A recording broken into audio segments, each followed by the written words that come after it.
What is up, everybody? All things entertaining here, bringing you with a brand new video. And today, we're going to be going over my Yosenju deck list for the new Master Role. It's quite a interesting list. I've actually made this a little bit spicier than I thought I should have done, and it's also still just a work in progress. So if it's a little clunky or it's a little weird, then by all means change it however you see fit. Like I said, it's a work in progress, so I will definitely be working on this one in particular.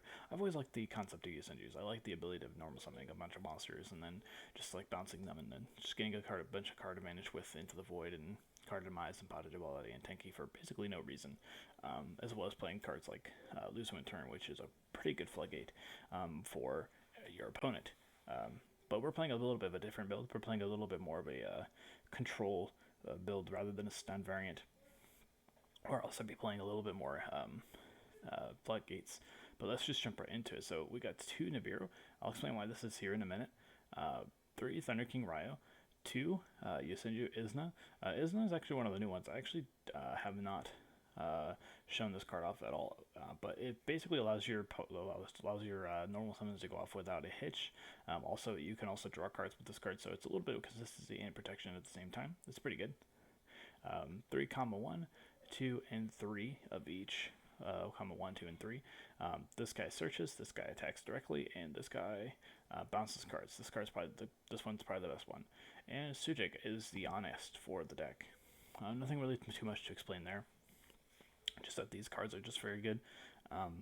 This card is obviously your really good play starter. This card helps you get to your other cards in your deck, so I think they're all equally good.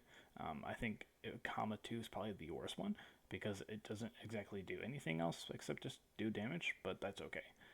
Next, we have 3 card demise, 3 Tenki, 3 Into the Void, and 3 pot of duality. See, logically, I think card demise and Into the Void work very similarly, where if you bounce back all your Yosenju cards, you can resolve Into the Void first, and then just not discard cards, and then have all your Yosenjus in your hand. I'm not entirely sure if that works out like it does, but I haven't really seen any conflicting arguments as to why this would not be the case. So I just seem like it would be just simpler and much more consistent to play both of them, since you're just playing decent cards. Granted, if you have 3 or more cards in your hands, you just you have to have 3 more cards in your hand. So it's pretty good that way. So you just play this card as like one of your play starters, and you just go in. Next, we're moving on to those traps. By the way, pot of duality is just really good because you don't special summon ever, and Tenki is good just because all your cards are Beast Warriors. Next on, moving on to the traps. 2 impermanents. 3 Lose in Turn. 3 Solemn Judgment. 1 Solemn Warning. 1 Yosenju Secret Moves. And 1 Yosenju Sword Sting.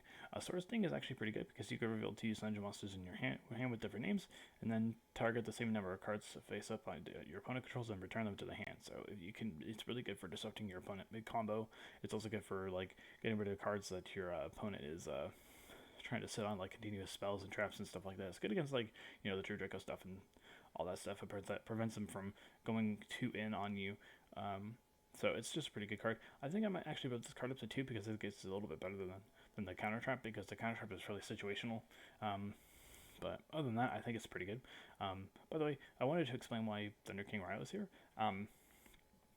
Kind of basically playing in this off an old concept and old build that I wanted to do with Yosenjus, where you just play Thunder King Ryo in your deck, and then you would just normal summon it, and then the following turn you would set a couple of traps, and then the following turn you would just basically go for free, because your opponent won't be able to search cards, and the first monster that they could summon, you can just blow it up if it's inherent. So it's pretty good. Next, we're moving on to the extra deck. There's no side deck. Since we're playing a Master Rule 4.5, I didn't really see a point in including a side deck, since we don't actually know the meta for the future, so just didn't play it. We got 1 Abyss Dweller, a pretty good card. Everyone's playing this card. 1 Tiger King to get ourselves a Tenki, and it's also some pretty good for negating cards. Daigos Emerald for just a little bit of recursion in case we're a little bit behind. Diamond Direwolf, just a pretty good card to pop. Exciton Knight, just good board clear. Gaga Cowboy, good for like in time games. Like I said, we don't really know the meta of what could happen, so this could actually very well be good. so we don't actually know. Gallant Granite. This card's actually interesting because this card just lets your opponent search Nibiru, or this card lets you search Nibiru. And basically, if you're going first and you make the card, your opponent pretty much has to play around it. So it's pretty good. Lightning Chidori, because you're playing wind monsters and it targets cards your opponent controls and then bounces them. And then you can keep doing it.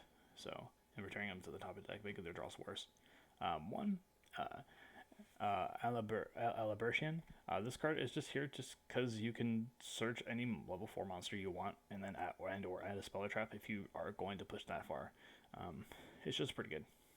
And we got Lapellation, which just lets you just have some bit of disruption. Lets you discard a card, send a monster, and then send a spell trap card. They also don't target, so it's pretty good. And Deltros if you're going really deep in for that removal. So that's all for the Xyz. Next, we're going to move on to some of the Link monsters I just did run. One Boral Sword, one Greyfly, and one Doom Eagle. The reason why you're playing Boral Sword is because I think Boral Sword is still going to be one of the best, if not the best, Link monster in the entire game. Next to like Apollosa. I didn't think I would play Apollosa, but I could theoretically play Apollosa. But it's just here just to give your deck a little bit more TK potential because you can still end up with 5 monsters on the board if you're really pushing for it. Also, Greyfly is just good for a little bit of attack boost, and you can recur some of your cards. And Doom Eagle is actually kind of an interesting card. It's actually a TCG exclusive. It gains 2400 attack while your opponent has no monsters in the graveyard, and then you could just like shuffle a monster back into the graveyard, in your opponent's graveyard, into the deck. It's pretty good for a little bit of disruption. It doesn't really come up that often, but I'm just here just to see how it plays. I just like the card; it looks really cool. So, yeah. Overall, I think the deck is pretty good as like a template, but I don't think it's actually 100% perfect. Like I said, I think as of right now, I would play more Yosenju's Sword Sting because it's just such a good card. It's basically a searchable. If the deck ever gets a searcher, that's like that. I think this card can search Yosenju cards, or is it just monsters? You know, wait. Oh yeah, no, this card can search sourcing. So if you just want to search sourcing, it's pretty good. But I think I would play 3 just because it just seems like it's a searchable get out. So it just seems really good. But like I said, it's just a work in progress. So tell me what you guys think about this deck. I'll see you guys in the next video. This has been All Things Entertaining, signing out.